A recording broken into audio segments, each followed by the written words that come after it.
నా దేవుడు అన్యాయస్తుడైతే కాదా? నీకు తెలియదు నిన్ను ఏ స్థితిలో దేవుడు ఉంచబోతున్నాడా.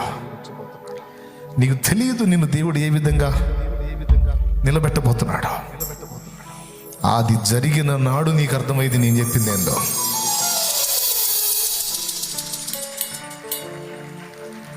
నా దేవుడు నమ్మదగిన దేవుడు.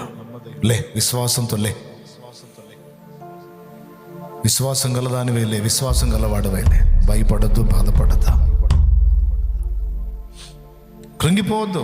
జనాలు నీ ముందు మిడిసిపడుతుంటే నువ్వు దాన్ని బట్టి ఏం బాధపడదు. జనాలు నీ ముందు హడావుళ్ళు చేస్తుంటే నువ్వు ఓకే ఓకే దేవా నీకే స్తోత్రం అనుకొని కరెక్టేలే అయ్యా, నేను తగిన వాడిని కాదు, తగిందని కాదు అనుకుంటా ఉండు నువ్వు. అంతే.